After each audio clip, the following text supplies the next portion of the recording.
Hoy, Ampon! Di bang sabi ko sa'yo huwag ka magpapapasok dito sa may pamamahay ko nang hindi ko alam? Ate, sorry po. Ang kapal na mukha mo? Kung makapagpapasok ka dito sa may bahay ko, wagas? Bahay mo?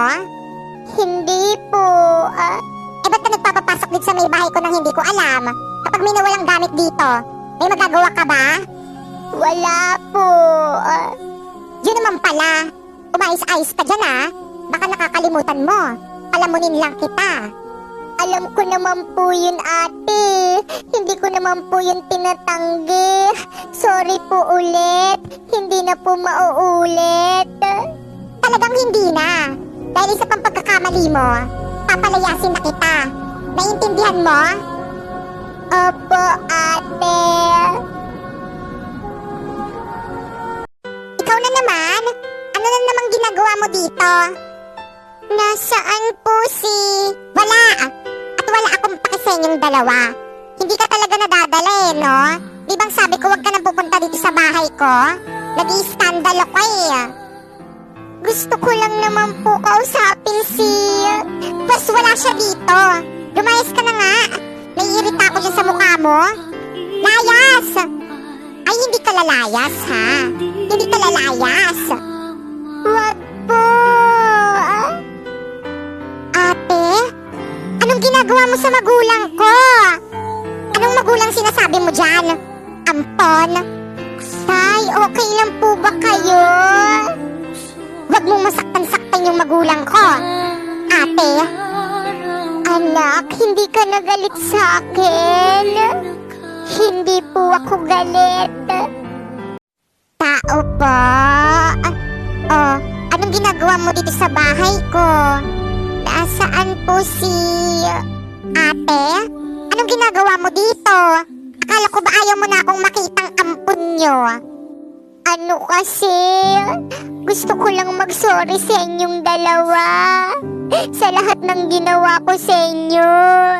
Lalong-lalo na sa'yo.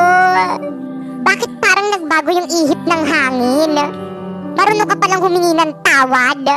Alam kong marami akong nagawang masama sa'yo. Patawarin mo ko. Wala na kasi akong kasama. Wala na akong mga magulang. Ikaw na lang yung natitirang pamilya ko. Ngayon ko lang nalaman, pamilya pa pala yung turing mo sa akin. Pues hindi halata. Tay, gising. Sabi mo hindi mo ko iiwan. Di ba bibilan mo pa ako ng maraming toys? Hoy, Ampon! Tumigil ka nga dyan sa kakaiyak mo. Kasalanan mo kung bakit namatay ang asawa ko. Nay, hindi ko naman po ginusto na mangyari to Wag na wag mo akong tatawaging nanay. Dahil hindi kita anak. Kung hindi mo sana pinabayaan yung asawa ko, hindi sana ito mangyayari. Sorry po, Nay. Sorry po. Tingin mo may magagawa pa yung sorry mo? Wala na yung asawa ko. Nang dahil yun sa'yo.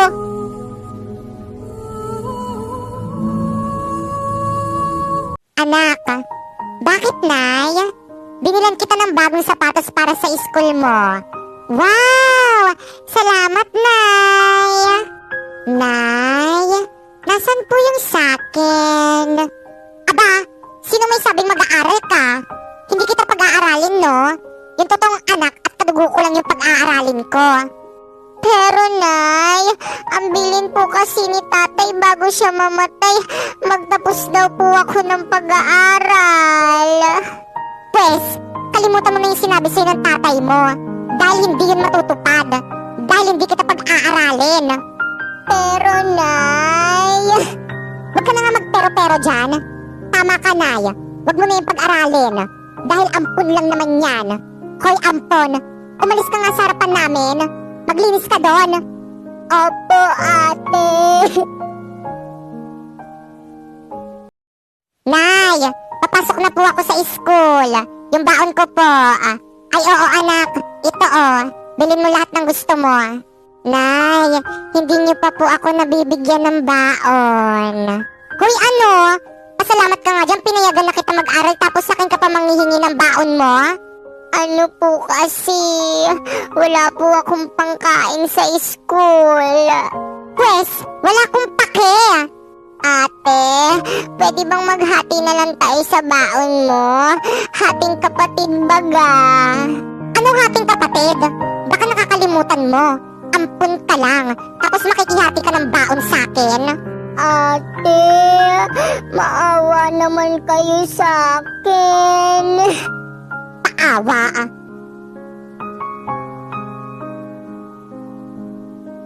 Nay, alis na po ako. Nandiyan na po yung service ko. Sige, ingat ka anak. Ate, wait lang po. Sabay na po ako.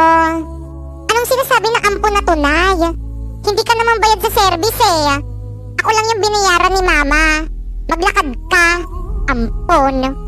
Pero ate, masyadong malayo yung school natin para lakarin ko. Wala akong pake. Mabuti na rin yun na hindi tayo sabay pumasok at umuwi. Dahil baka makita ko ng mga friends ko na kasama ka. Nakakahiya. Pero ate, wag ka na nga magpero-pero dyan. Mauna na ako. Hinihintay na ako ng service ko. Maglakad ka. Ampon. Ate, wag mo ko iwan. Malilate ako sa school. Nay, may project po ako sa school. Kailangan ko pong bumili ng mga materials na gagamitin ko. O sige anak, ito bilhin mo lahat ng kailangan mo.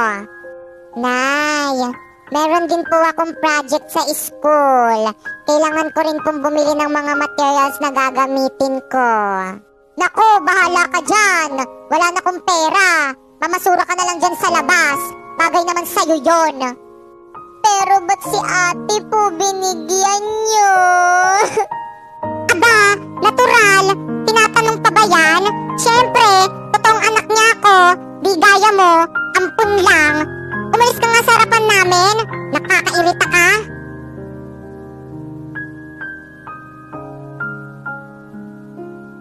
Hoy, ampon. Anong ginagawa mo? Di bang sabi ko maglinis ka ng bahay habang wala pa si nanay? Sandali lang po, ate. Tinatapos ko lang po yung assignment ko sa school. Ano? Uunahin mo pa yun kaysa mga pinapagawa ko? Akin na nga yan? Ate, ibalik mo po sa akin yung assignment ko. Ito yung inuuna mo, ha? Pwes, ito yung dapat gawin dito. Yan. Punitin. Sirain.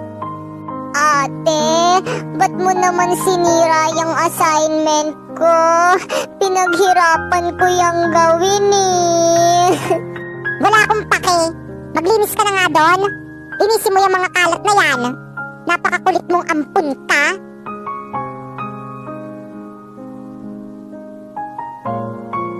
Halata sa mga mukha niyong nahihirapan kayong patawarin ako.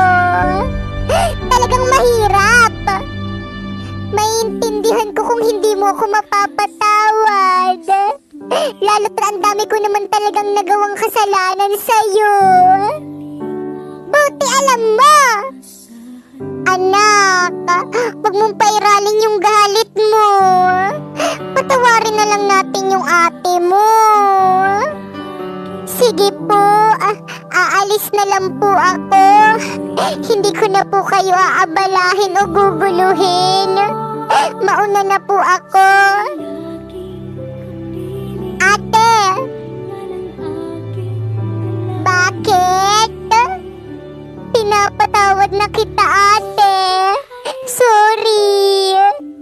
Salamat, ampon.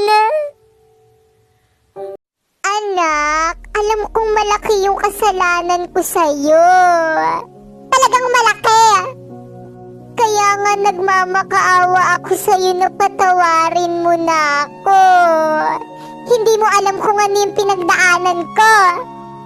Anak, nagtrabaho akong katulong. Nag-alaga ko ng mga bata para magkapera ko. Tignan nyo, sa ibang anak yung inalagaan nyo. Tapos ako sarili mong anak, hindi mo man ako naalagaan.